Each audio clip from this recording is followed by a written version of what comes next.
Hey, what's up, guys? It's Chris. We're back. And Jess. Or ThrashingCarts, as some of you might know us. And we're back after 8 months or so. Welcome back to our channel if you are watching. We're very, very excited to be starting back up. We'll have lots of new videos for you guys coming in the future. So, welcome back. Subscribe if you haven't. And if you want to, check out our past videos. But if you dare. Today's video's topic is handling breakups. Something that everyone has to go through.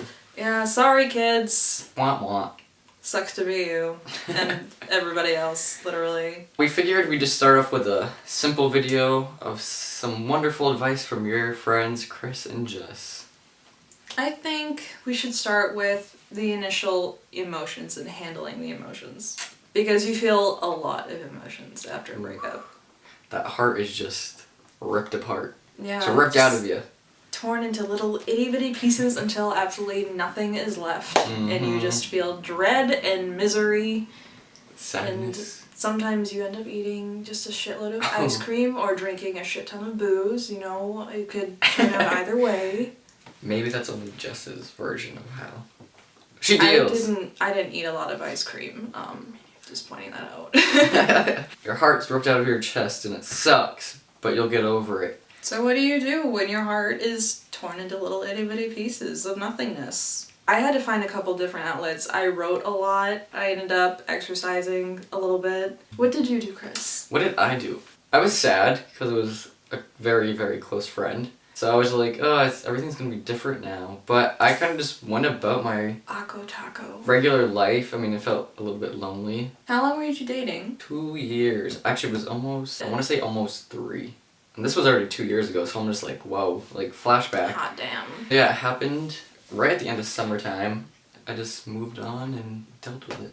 He dealt with it a lot better than I did. Like, I'll admit to that. My longest relationship was 3 years and 4 months. And I was down to 3 days prior to prom, which in turn was a week before finals and 2 weeks before graduation, so that was so much fun. Ooh. That was so much fun. I would do it all over again. I even remember when Jess was going through this and she told me. We had a class together, a few classes, and I was just like, what? You're kidding. I was so shocked and I felt so bad. Everybody was, honestly. She still went to prom. I think it's hysterical because Single Lady started playing and I was like, this is so awkward, but Beyonce's telling me to do it, I gotta listen to the queen! It was interesting. It wasn't really a lot of fun, but it was an interesting course of events. We talked about it quite a bit. And then of course there's like the whole exchanging of items. I don't know if like you guys really had each other's stuff. No, that didn't really happen for us. It was more like, we're breaking up. And then I was like, okay. We still talk though, we're still friends, which is awesome. But, you know, right, well, I mean, it's different. I had like a bunch of his hoodies and his shirts. I actually had a pair of underwear and some socks. And I had a lot of stuff over at his house too. I had like pajamas and shit for like when I'd sleep over or whatever. And actually I found one of his socks last week, so it's probably like, hey, where's... I was like, what the fuck? Still, it's been 2 years. I think the exchanging or returning of items is pretty difficult because it's best to do it in a neutral environment, but in my case, I had to go over his house because I had so much shit there. I feel like it's super awkward, especially if it's right after you have broken up. Yeah, I don't know, it just seems like, what do you do in this situation? Literally, he broke up with me Wednesday, I went to prom Saturday, and then went to his house Sunday, and we did like the exchange. And it was like really awkward and tense, and I was like in tears half the time because, I mean, I'd been dating this kid since I was 15, so he was really all I knew. Yeah. But now I know better. Oh. Sort of. I know better. Yeah, the exchange is always gonna suck. What else is gonna suck? Oh my god, like not talking to them consistently anymore. Oh, yeah. They become part of your routine, like depending on the Seriously. relationship and how long you guys have been dating for, but it's just, you get used to good morning and good night text, you get used to the I love you text, how are you? And then one day it's just like gone.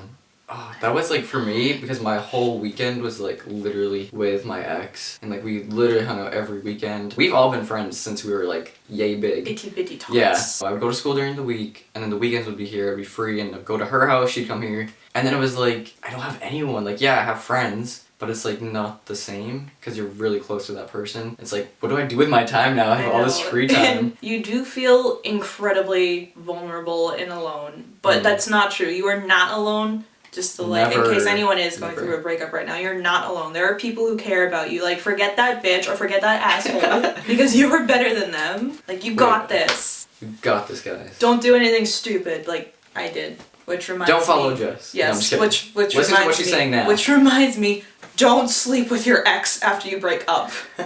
Don't do that. It's like 80 different kinds of fucked up, and it's just a generally bad idea because it's going to be that much harder for you to get over them and to get over your feelings for them, and it's just going to end up hurting you way more in the end.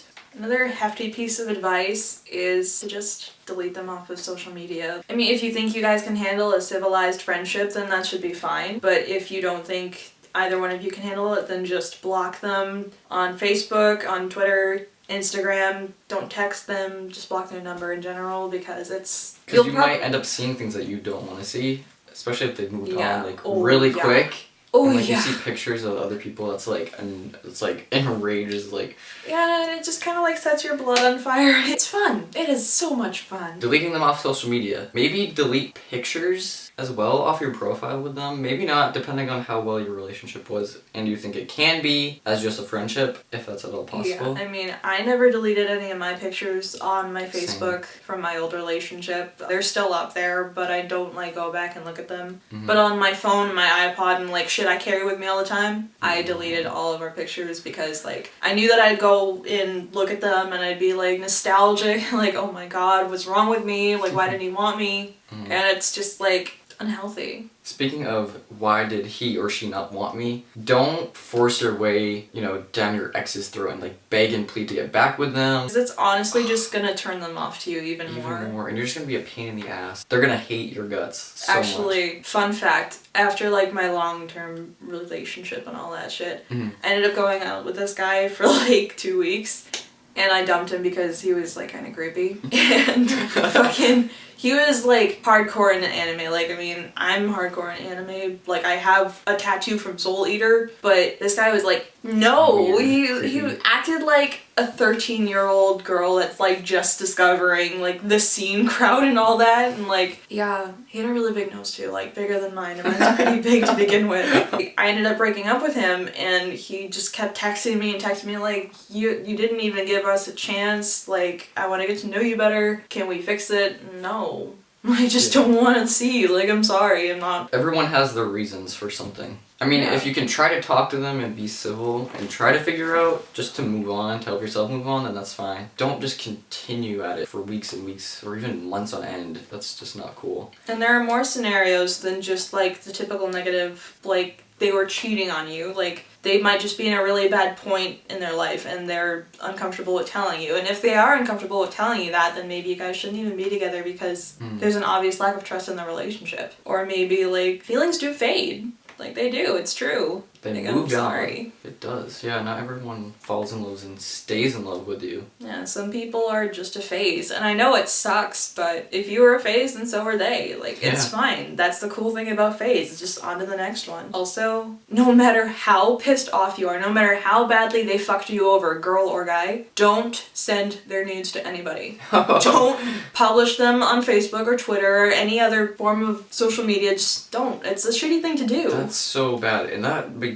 you look like a huge asshole. I know at least a few people that have done that, and I've seen that. That's not cool. Like, I get you hate that person with a passion. Don't at least respect them enough as a human being to realize that it's their body and they sent that to you in confidence. Because they could trust you. It's just not cool. That's like a huge no. That's probably the top of the list. No. Probably one of the douchiest things you can do. What really aggravates me is, this doesn't really happen to me, but when people attack you, if you broke up with your ex, or if they broke up with you and their friends are just attacking you like, oh my god, you're a shitty person, just like out of nowhere. Why do you have to attack the person or be attacked by those people? It's just like, you were with this person, you were fine, you were together, like there was something there, and then all of a sudden you're this piece of shit. Their friends are attacking you. I don't know how to explain it, but that's don't attack them. Don't send your friends out to attack them, because that is also shitty, and frankly it's petty. So just try to like have some self-restraint. Like, you can do it. I believe in you.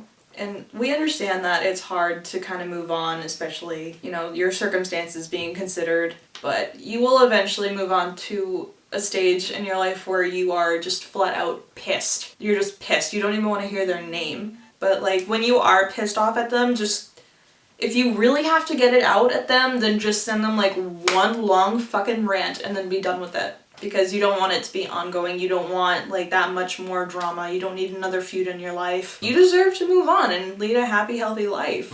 There's no need to drag that around with you. Did you ever get to that angry stage? No, not really. I mean... I haven't either, personally. I wasn't really mad as I was upset, I guess. I guess it's just different for everyone, and obviously there's all these different situations that you have to take control of and, you know, figure out for yourself. I don't know, just different for everyone, so I can't really say. I mean, yeah, we can give advice, which is for you, hopefully will help you, and is about just figure it out on your own, I guess, is really important too. And girls, if you do end up sleeping with your ex, don't pretend to be pregnant. Don't sleep with them with the aim of getting pregnant, because that does not guarantee he'll stay with you. If anything, he'll just be more obligated to leave your ass. I mean, like, okay, it was scary, but after the breakup, I was late, so I thought I was, so I told him, but I wasn't, so that's good. No babies. No babies. For a long time. I like fur babies, that's about it. And finally, we totally understand that some people do go through incredibly depressed stages after a breakup and are at the point where they're willing to just end everything and take their own lives. And we strongly encourage you not to do that because, again, people do value you. People do care about you. You don't have to end it all just because of one douchebag or because of one bitch. They're not worth it. So if you are feeling like this, then talk to someone who you can trust. Absolutely. But care about. Don't throw it all away just because of some scumbag. You'll find someone else in Promise. the future. There's a lot of people out there. There's 7 billion of us. Chris is single, as am I. So yeah. I think that's all the advice we have for you guys today. It was a mix of stories, true facts from our own lives, personal lives. Opening up to you. Yeah. Open book here. If you guys liked this video, give it a thumbs up. Comment down below maybe some other advice that you can give to us. And if you haven't yet, subscribe to our channel. We put up videos. Well, now we'll put up videos hopefully once a week once we get back into it some more. We'll pick a day. Yeah, we'll let you guys know soon. We'll figure it out, don't worry. Thanks for watching our videos, and we'll see you guys later. Bye. Bitch.